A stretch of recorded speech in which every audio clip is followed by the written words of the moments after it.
निराकार है, हमारे पास आओ, क्या मूर्ति पूजा में लगे हो, क्या रामकृष्ण से एक हो रहे हो, बढ़ जाओ हिंदुओं, बढ़ जाओ। कितने बांटोगे हिंदुओं को?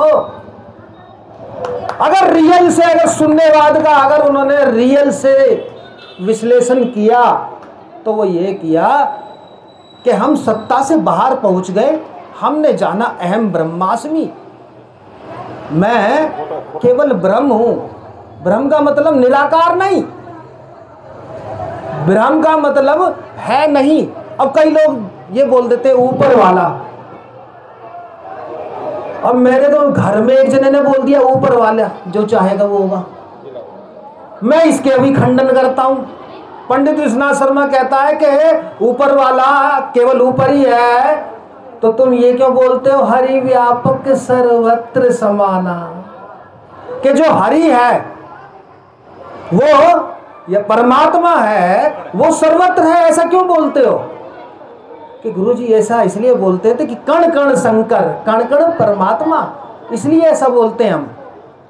और हर एक वस्तु के अंदर परमात्मा है, हर एक स्थूलता में, हर एक चीज के अंदर परमात्मा है, इसलिए हम ऐसा बोलते हैं। नहीं, अगर तुम केवल ऊपर वाला बोलोगे तो ये विश्लेषण गलत होगा। वो क्या धरती के नीचे नहीं है? अतल वितल सुतल पताल, पताल से भी नीचे उस बताते क्षीर सागर में विष्णु जी रहे हैं। पृथ्वी से नीचे नहीं है क्या? समझ में आ रही है क्या बात? मेरी बात समझ में आ रही है आपको?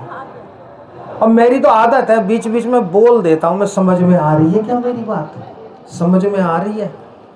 अब एक जने कह रहे हैं भाई ये तो बहुत बड़े वक्ता आए हुए हैं, इनको स्टेज पे बिठाओ और इनसे बुलवाओ, कहते हैं ये बहुत अच्छा बोलते हैं।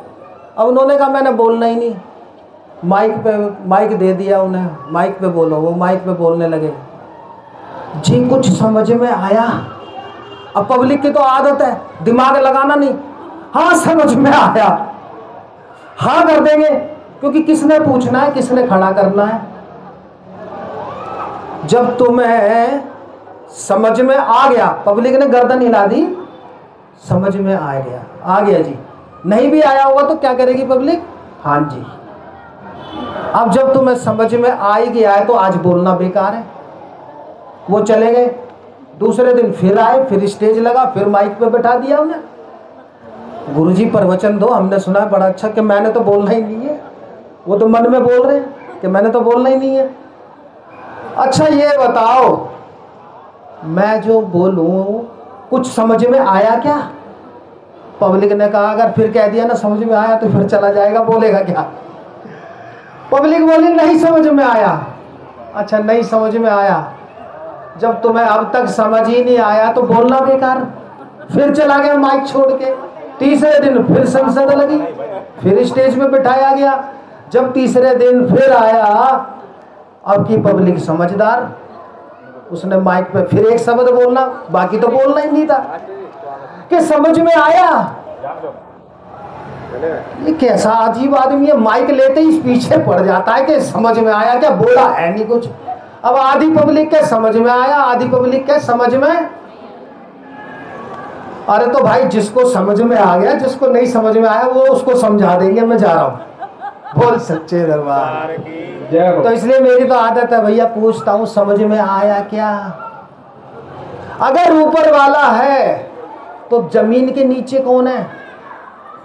जमीन के इधर कौन है? पृथ्वी के इधर कौन है? आप बताओ।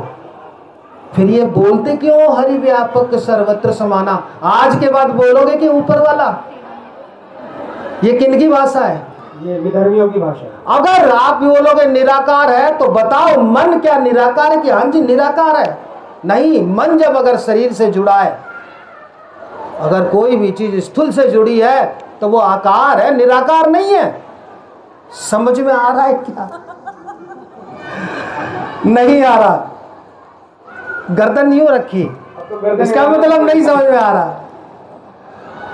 सीधी सी बात है, निराकार होता ही नहीं, शून्यवाद होता है। शून्यवाद में अगर वो चले गए, बुद्ध महावीर, तो उन्होंने जाना है, सत्ता से बाहर चले गए, वो सृष्टि से बाहर चले गए तो शून्यवाद जाना है। मन भी निराकार नहीं है, हवा भी निराकार नहीं है, सब सृष्टि से जुड़े हैं। और जो स्थूलता से सृष्टि से जुड़ा है वो आकार ही होगा ना, निराकार कैसे होगा? हम या तो शून्यवाद को मानेंगे, है नहीं को, निराकार को नहीं मानेंगे। क्योंकि निराकार का मतलब भी है कि कोई है जिसका आकार नहीं है। समझ में आ रही है क्या बात?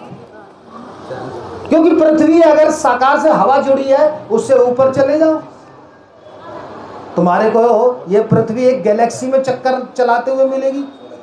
प्लेनेट, सूर्य, चंद्र, बुध, उससे ऊपर गैलेक्सी मिल्की वे, उससे ऊपर चले जाओ क्वार्ट्स गैलेक्सी, उससे ऊपर चले जाओ। ये सृष्टि चलती जा रही है। ध्यान कर लो, सृष्टि के बाद शून्य है जिसको मैं है नहीं बोलता, निराकार मैं बोलता ही नहीं हूं। या तो ब्रह्मांड में है ही नहीं कुछ, शून्यवाद। आप भी हो नहीं, ये ध्यान कर लो। ठीक जाना है बुद्ध ने, ठीक जाना है महावीर ने। शून्यवाद का मतलब है कि हमारे को जो प्राप्ति हो गई निर्वाण की, उसमें हमने सत्य, अर्चित और आनंद को पा लिया। गहरी ये बात समझ में नहीं आएगी, पर धीरे धीरे अगर आप अभ्यास करोगे, समझोगे, सुनोगे तो समझ में आ जाएगी। साइंस भी कहती है जेनोन 1T एक्सपेरिमेंट किया गया, और वो एक्सपेरिमेंट ये किया गया कि ब्रह्मांड के अंदर सब कुछ खाली है ही नहीं। ये निराकार निराकार बोलते हैं।